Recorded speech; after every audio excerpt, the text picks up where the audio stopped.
Congratulations. इस साल आप परफेक्ट वुमन मैगजीन के कवर पे आए हो, कैसा लग रहा है? बहुत अमेजिंग एक्सपीरियंस है, क्योंकि कानपुर शहर से मुंबई तक आना और उसके बाद एक बहुत ही अच्छी जो आजकल बहुत ही फेमस मैगज़ीन है परफेक्ट वुमेन पब्लिकेशन, उसमें मेरा कवर पेज पे है। That's really amazing experience for me. Okay, so किस तरीके से लाइक कोलैबोरेशन हुआ, क्या कुछ कहना चाहोगे? क्या कुछ सवाल थे या फिर कौन से बेसिस पे आपको ये लिया है, अंदर कौन सी कैटेगरी, अगर आप कुछ बता सको तो। मैं 15 आर्टिस्टिक वुमेन में आई हूँ, जिसमें इशिता दत्ता से लेकर सलीना जेटली और बहुत ही मशहूर सेलिब्रिटीज़ हैं। और इन बिटवीन मैं Iram Faridi as a producer of Iram से एंटरटेनमेंट मुझे लिया गया है। और वो भी इसलिए क्योंकि पब्लिकेशंस जो परफेक्ट वुमेन पब्लिकेशन है, they actually approach me just because of something happened in my life and they got to know, and they are so happy with my this kind of action, and इसी वजह से उन्होंने ना मुझे इस लायक समझा कि मैं परफेक्ट वुमेन के पेज पे आऊँ। ओके, सो ऐसी कौन सी क्वालिटी है जो आपको आपका परफेक्ट वुमन बनाती है? मेरे अंदर क्वालिटी तो वो, अब हर इंसान अपनी तारीफ करेगा तो जायज़ नहीं होगा, लेकिन यस, मेरे अंदर स्टेबिलिटी है। मेरे अंदर कहते हैं ना, एक धैर्य बहुत ज़्यादा है। और मैंने पहले ही बोला है कि मैंने हमेशा अपने काम से काम रखा है, फोकस हूँ मैं। और इसी वजह से ना मैं कभी किसी के लिए ये नहीं सोचती हूँ कि कौन क्या सोचेगा, क्या कहेगा। मुझे अपने काम से मतलब है, मुझे अपने फोकस करने से मतलब है। तो this is kind of a quality you can say. And yes, I want to help people, those people who really want to help them self. तो इसलिए आप बोल सकते हैं ये। ओके, सो जैसे कि हम सबको पता है कि apart from this you have so many alternate career options भी बैकअप में हैं। सो सारी चीज़ें आप कैसे मैनेज करते हो? बिकॉज सारे एक दूसरे से अलग है। कोई प्रोडक्शन हाउस है, कोई आपका जो है इंटरनेशनल प्रोजेक्ट है, कोई अपराइज इंडिया, मतलब हर चीज़ सोशल कॉज से लेके हर जगह पे आप हो। So what next and how you manage? बिल्कुल, क्योंकि मैंने बताया ना आपको, जैसे राविया इंटरनेशनल कंपनी की मैं एमडी हूँ, तो ये मेरा ब्रेड एंड बटर है। इरम्स एंटरटेनमेंट मेरी फिल्म बनाने का ख्वाब है। अपराइज इंडिया में मैं वाइस प्रेसिडेंट हूँ, तो ये बिजनेस ब्रांडिंग है। तो आप देख सकते हैं अलग अलग कैटेगरी में मैं अलग अलग तरीके की चीज़ों को रखती हूँ।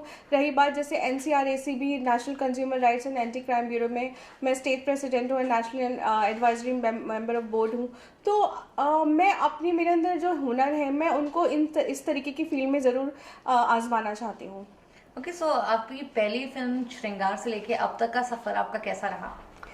श्रृंगार से लेकर अब तक का सफ़र बहुत ही रोलर कोस्टर जैसा ही रहा, क्योंकि मेरे सामने बहुत सारी चुनौतियां भी आई। मेरे सामने कोविड जैसी महामारी भी आई, जिसको हमें एक्चुअली में फेस करना था। तो आप बोल सकते हैं कि मेरा सफ़र बहुत ही अजीबोगरीब था, लेकिन एक बहुत, कहते हैं ना, सीख भरा था। तो मैंने इस चीज़ को जिया है, पर्सनली अपनी लाइफ में जिया है, और बहुत ही बेहतरीन तरीके से इस चुनौतियों का सामना भी किया है। रियल लाइफ में आप कितनी पॉजिटिव हो? बिकॉज हम देखते हैं हमेशा आप पॉजिटिव बातें करते हो, ये सब करते हो, लेकिन पर्सनल लाइफ में अप्स एंड डाउन्स तो होते। तो वैसे सिचुएशन में आप खुद को कैसे मोटिवेट रखते हो? एंग्जाइटी बहुत होती है, कोई प्रॉब्लम होती है तो बहुत घबराहट भी होती है। तो ऑफ कोर्स मैं कोशिश करती हूँ कि अपने आप को पॉजिटिव बना के रखूँ, और मैं प्रोएक्टिव रहती हूँ कि कहीं से गलती करने का मौका ना मिले, और गलतियाँ हो भी गई हैं तो उस पर रिग्रेट नहीं करना, बल्कि अपने आप को और बेहतरीन बनाना है। ओके, सो काफ़ी टाइम के बाद एक लंबा गैप हो गया था बिकॉज ऑफ कोविड। 1.5-2 साल से हर इंसान इसी से जूझ रहा है। सो ऐसे बीच में बीइंग अ प्रोड्यूसर या फिर एक्टर की बात करूँ, तो आपने ये 1.5 साल 2 साल आपने क्या किया? Like where you invested and कैसे आपने अपना वक्त ज़ाया किया? मैंने बहुत बड़ा इन्वेस्टमेंट नहीं किया। मेरे जो पुराने काम थे, जो पाइपलाइन में थे, मैंने पहले उनको कंप्लीट किया। एक सही तरीके की सुरक्षा के साथ मैंने अपने आगे की जो मेरी गतिविधियां हैं, जो मेरी प्लानिंग है, उनको मैंने फ्रेम किया। और इसके अलावा मैं एक सोशल एक्टिविस्ट भी हूँ। इसमें भी काफ़ी लोगों की मैंने मदद की, और इसी तरीके से मेरा वक्त गुजरता गया और बहुत कुछ सीखने को मिलता गया। ओके, आने वाले 5 साल में आप खुद को कहाँ देखते हो इंडस्ट्री में?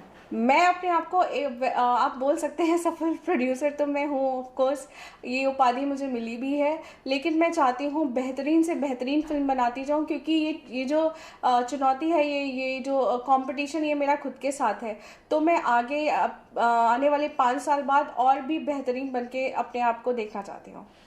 इरम से एंटरटेनमेंट की बात करूँ तो नेक्स्ट अब और कौन से प्रोजेक्ट्स हैं और कब रिलीज होने वाले हैं, या फिर शूटिंग ऑन फ्लोर्स कब से स्टार्ट होने वाली है, उसके बारे में कुछ बताइए। एक डिस्कनेक्ट फिल्म है जो हम बहुत ही जल्द कर रहे हैं। जैसे आपकी जूस फिल्म आई थी, चटनी फिल्म आई थी, तो नाम से आप समझ सकते हैं दैट इज़ अ क्लिक।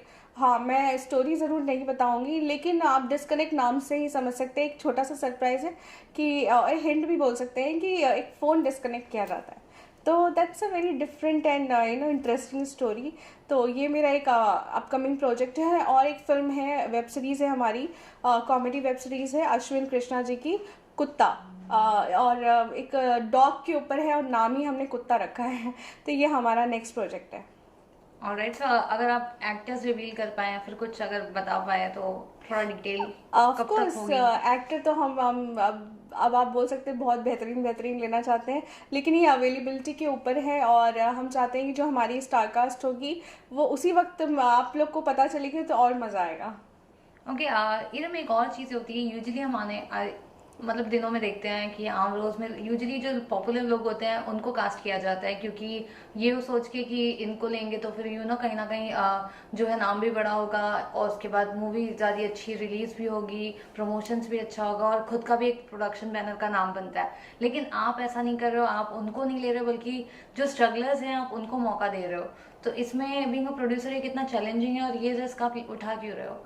ये स्टेप इसलिए उठा रही हूँ मैं क्योंकि मैं चाहती हूँ कि अभी, बट ऑब्वियस है, धर्मा प्रोडक्शन से लेकर बहुत से ऐसे, अजय देवगन प्रोडक्शन है, कितने प्रोडक्शन है, सलमान खान फिल्म्स है, तो ऑफ कोर्स इनके दे आर वेरी बिग और इनके पास इनकी खुद की यूएसपी है। बट मेरी जो यूएसपी है या मेरा जो फोटे है कि उन लोग को काम देना जिनको कोई नहीं पूछ रहा है। और हाँ, अगर वो टैलेंटेड है और हो सकता है कि हमें, हाँ हमें बहुत चुनौतियों का सामना करना पड़ रहा है, लेकिन इन सब जितने बड़े प्रोडक्शन है इन्होंने भी तो कहीं से शुरुआत की होगी।